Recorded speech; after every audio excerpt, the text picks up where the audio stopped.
আমাদের এদিকে অর্থাৎ গ্রাম বাংলায় একটা কথা আছে, অর্ধেক কলি মধ্যে বোঝে, ভাঙ্গা করলে সবাই বোঝে। এটা আমাদের আঞ্চলিক ভাষায় বলে, আপনাদের এলাকাতে অন্যভাবে এটা বলতে পারে। আজকের এই আলোচনাতে মূলত আপনাদেরকে আওয়ামী লীগের দুটা মিছিলের ভিডিও চিত্র দেখাবো। একটা মিছিলের স্লোগান নিয়ে কথা বলবো, আর একটা মিছিলের ধরন নিয়ে কথা বলবো। দুইটা মিছিলে আমার কাছে একেবারে ব্যতিক্রম মনে হয়েছে। গত 17 মাসে আমরা যা দেখতে পাই না, এই দুইটা মিছিলের মধ্যে আমরা তাই দেখতে পাবো।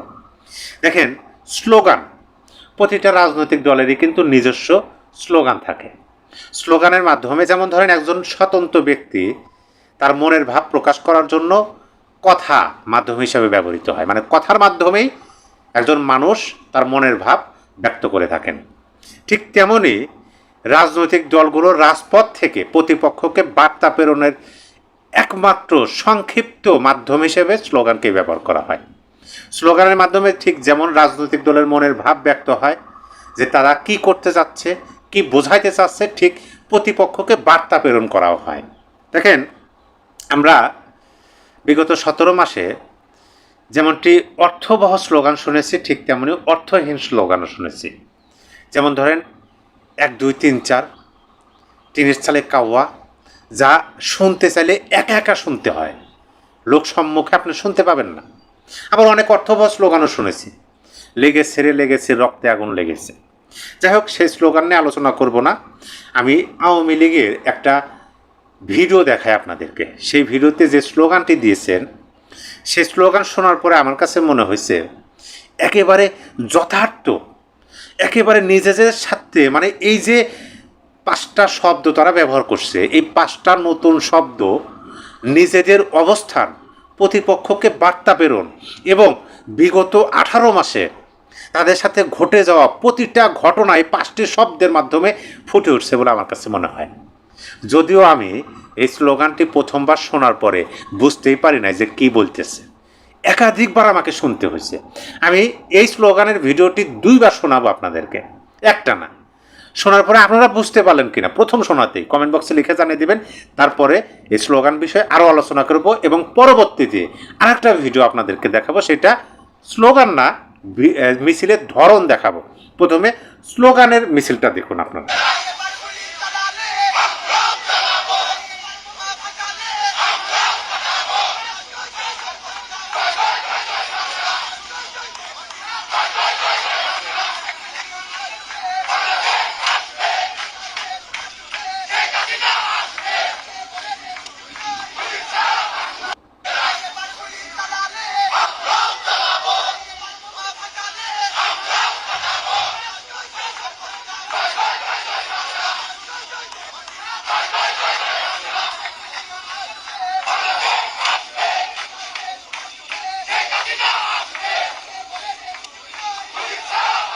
স্লোগান তো নয়, যেন বুকে বারুদ জমে আছে।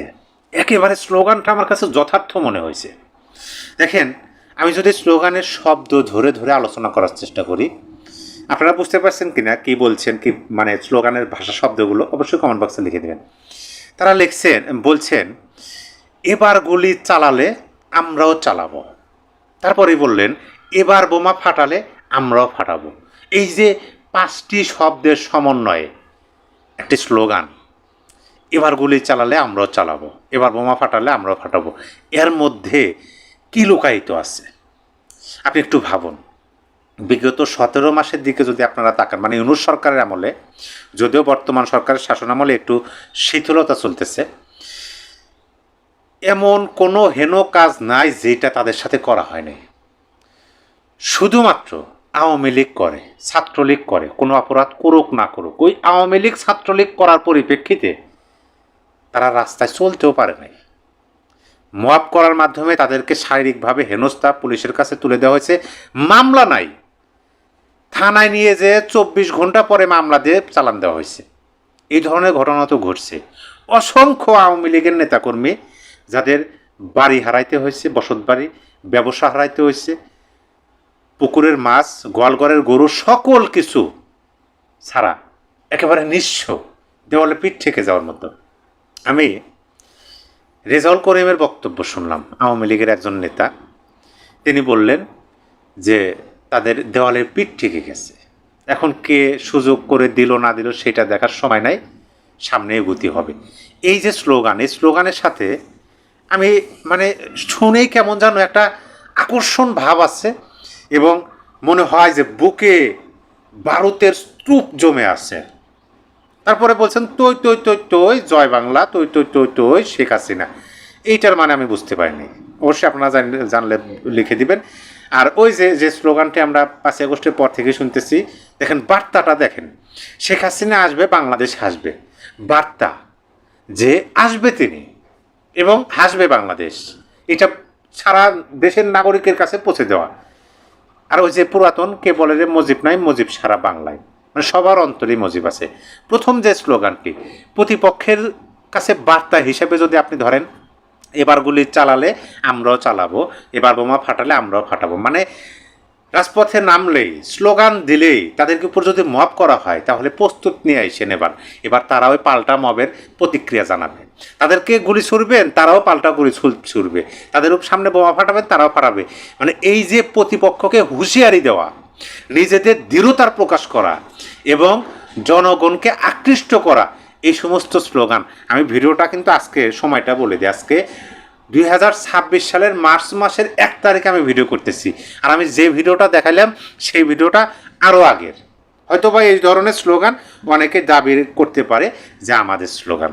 দেখেন এখন আপনাদেরকে আর একটা ভিডিও দেখাই, সেই ভিডিওর ধরনটা দেখবেন। এরকম ভিডিও আমি দেখি নাই, দেখুন সেই ভিডিওটি।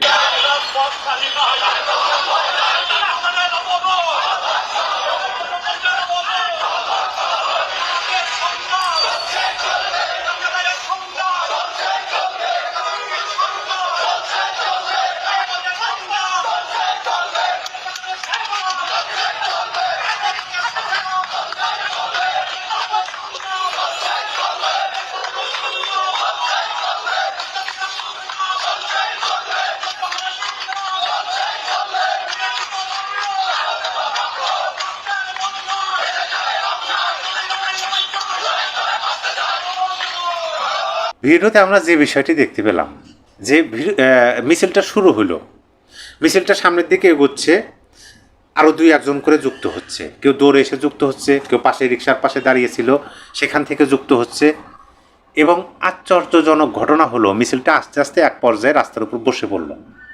সেখানে বসে থাকা অবস্থায় হাত নাড়িয়ে নাড়িয়ে স্লোগান দিল তারা। এরকম মিছিল আওয়ামী লীগের অন্তত গত 17-18 মাস আমি দেখি নাই, যে একেবারে অবস্থান নেওয়া এই প্রথম দেখলাম। প্রিয় দর্শক, যে 2টা ভিডিও ক্লিপ আপনাদেরকে দেখালাম, অবশ্যই এর পরিপ্রেক্ষিতে আপনাদের মূল্যবান মতামত ভিডিওর কমেন্ট বক্সে লিখে জানিয়ে দিবেন যে এইটা আপনার কাছে কী মনে হয়েছে। আমার কাছে যথার্থ মনে হয়েছে। রাজনৈতিক দলগুলো স্লোগান এরকমই হওয়া উচিত, যে স্লোগানগুলোকে অন্যকে আকৃষ্ট করবে, অন্যকে ভাবিয়ে তুলবে, প্রতিপক্ষকে কড়া বার্তা দেবে, নিজেদের অবস্থান সম্পর্কে স্পষ্ট করবে। যেমন ধরেন আপনাদেরকে উদাহরণ দেই, 1971 সালে যখন আমাদের মহান মুক্তিযুদ্ধ, তখন বাঙালিদের মুক্তিযোদ্ধাদের, মুক্তিবাহিনীদের একটা স্লোগান ছিল জয় বাংলা, মাত্র 2টা শব্দ।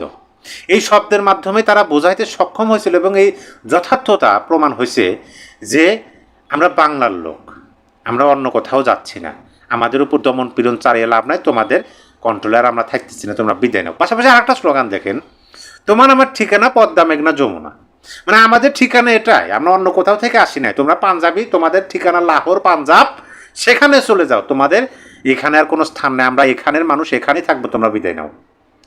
এই যে স্লোগানগুলো বিগত সময় দেওয়া হয়েছে, অনেক অর্থ বহন করছে, বাঙালিকে স্বাধীনতা এনে দিচ্ছে।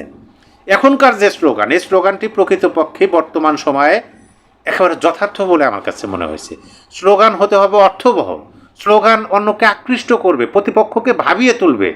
আর আমরা কি স্লোগান শুনি, 1 2 3 4 টিনের চালে কাওয়া, মানে অবাক করা বিষয়। পুরো জাতিটাকে অশালীন শব্দ ব্যবহারে উৎসাহিত করা এই ধরনের স্লোগান মানুষ ইতিপূর্বেই প্রত্যাখ্যান করেছে। এই স্লোগানগুলো মানুষ গ্রহণ করবে এই স্লোগানগুলো, বিশ্বাস করেন। এখনও তো সেরকমভাবে রাজপথে আওয়ামী লীগ নামে নাই বা নামতে পারে নাই। তারা তো নামবে, এটা বিশ্বাস করি আমরা, কারণ বড় রাজনৈতিক দল। তখন এই স্লোগান যখন দেবে, এবার গুলি চালালে আমরাও চালাবো, এবার বোমা ফাটালে আমরাও ফাটাবো, এই স্লোগান যখন তারা দেবে, স্লোগানে আকৃষ্ট হয়ে সাধারণ মানুষ মিছিলে যুক্ত হয়ে স্লোগানে সুরে সুরে স্লোগান দেবে। এবং স্লোগানটি শুনলেন কীরকম, মনে হচ্ছে গান একেবারে সুরের তালে তালে চলতেছে।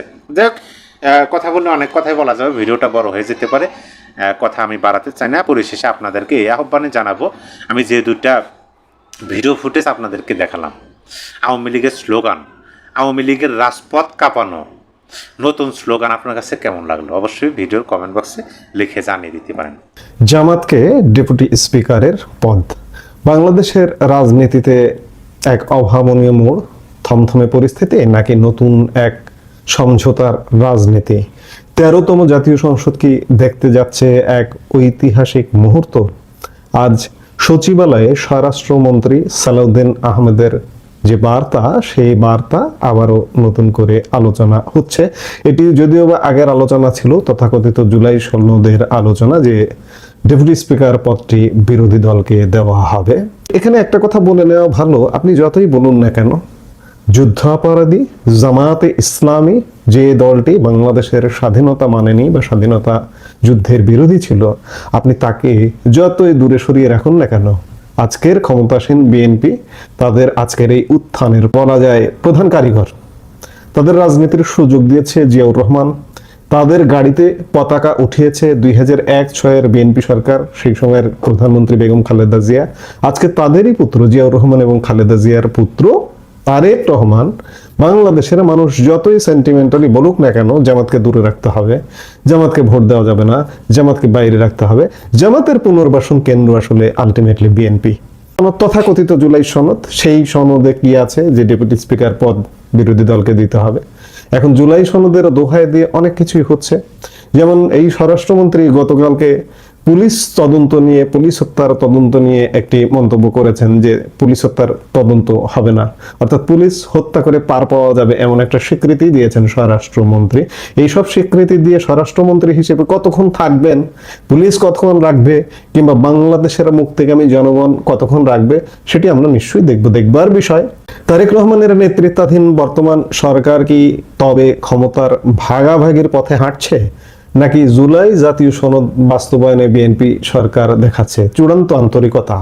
প্রধান বিরোধী দল জামায়াতে ইসলামীকে ডেপুটি স্পিকারের পদ দেওয়ার এই প্রস্তাবের নেপথ্যে আসলে কি চলছে? সোমবার সচিবালয়ে এক অত্যন্ত গুরুত্বপূর্ণ বৈঠক অনুষ্ঠিত হয়।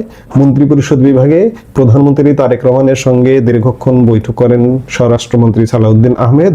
বৈঠক শেষে বেরিয়ে আসার সময় সাংবাদিকদের প্রশ্নের জবাবে তিনি যা বলেছেন তা কোনোভাবে ছোট করে দেখার সুযোগ নেই। স্বরাষ্ট্রমন্ত্রী স্পষ্ট করে বলেছেন, ডেপুটি স্পিকারের পদটি বিরোধী দলকে দেওয়ার প্রস্তাব দেওয়া হয়েছে। এখানে একটি বিষয় লক্ষ্য করুন, সাধারণত সংসদীয় গণতন্ত্রে স্পিকার এবং ডেপুটি স্পিকার উভয় পদে সরকারি দল নিজেদের কাছে রাখে, কিন্তু বর্তমান সরকার এই প্রথা ভেঙে বিরোধী দলকে গুরুত্বপূর্ণ এই সাংবিধানিক পদটি দিতে চাইছে। এখন প্রশ্ন উঠতে পারে, কেন এই সিদ্ধান্ত? স্বরাষ্ট্রমন্ত্রী তার বক্তব্যে এর কারণও পরিষ্কার করেছেন। তিনি বলেছেন, জুলাই জাতীয় সনদের সমঝোতার প্রতি সম্মান জানিয়ে সংসদে ডেপুটি স্পিকার পদে বিরোধী দল থেকে নিয়োগ দেওয়া হবে। দর্শক, আপনারা জুলাই জাতীয় সনদ সম্পর্কে জানেন, সেটি নিয়ে আর বিস্তারিত কথা বলবার কিছু নেই। স্বরাষ্ট্রমন্ত্রীর এই বক্তব্য প্রমাণ করে যে বিএনপি সরকার তারা তাদের প্রতিশ্রুতি রাখতে চাইছে। তারা শুধু মুখে নয়, কাজে বিরোধী দলকে মূলধারা রাজনীতিতে সম্পৃক্ত করতে চায়। এই ডেপুটি স্পিকার পদের জন্য কাকে প্রস্তাব দেওয়া হয়েছে? স্বরাষ্ট্রমন্ত্রী সালাউদ্দিন আহমেদ জানিয়েছেন, এই জন্য প্রধান বিরোধী দল বাংলাদেশ জামায়াতে ইসলামীকে নাম ঠিক করতে বলা হয়েছে। হ্যাঁ, ঠিকই শুনেছেন, বর্তমান সংসদে প্রধান বিরোধী দল হিসেবে ভূমিকা পালন করছে বাংলাদেশ জামায়াতে ইসলামী, তাদের সাথে জোটে রয়েছে এনসিপিও।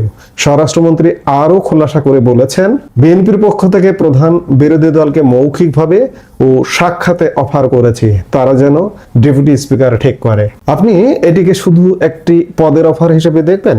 এটি শুধু আসলে একটি পদের অফার নয়, বরং ক্ষমতার ভারসাম্য রক্ষার একটি বড় পদক্ষেপ। বিএনপি, জামাত এবং এনসিপি কি তবে একসাথে ক্ষমতার সুফল ভাগাভাগি করতে চাইছে? অনেকে এটাকে ক্ষমতার উদযাপন হিসেবে দেখলেও রাজনৈতিক বিশ্লেষকদের মতে এটি হলো একটি অন্তর্ভুক্তিমূলক সংসদ গড়ার প্রচেষ্টা, যেখানে বিরোধী দল কেবল নামেই নয় বরং সংসদীয় কার্যক্রমে সক্রিয় অংশ নেবে। সংসদ সদস্যরা শপথ গ্রহণ কিংবা মন্ত্রিপরিষদ গঠনের পর থেকে দুই একটা বিষয়ে মত দ্বিমত দেখা গেছে, জামাতের মধ্যে উস্কানি দেখা গেছে। জামাত রাজপথে বিএনপির বিরুদ্ধে স্লোগানও দিয়ে ফেলেছে, এনসিপি বিএনপির বিরুদ্ধে স্লোগানও দিয়ে ফেলেছে।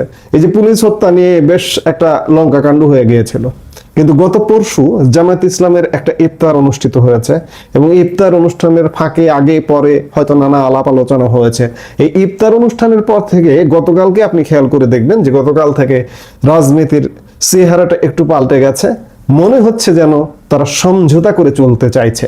দর্শক, স্বরাষ্ট্রমন্ত্রীর এই বক্তব্যের পর এখন বল জামাত ইসলামের কোর্টে, তারা কি এই প্রস্তাব গ্রহণ করবে? জামাত এবং তাদের জোটের শরিক এনসিপি কি ডেপুটি স্পিকার পদে নিজেদের কোনো যোগ্য নেতাকে মনোনীত করবে?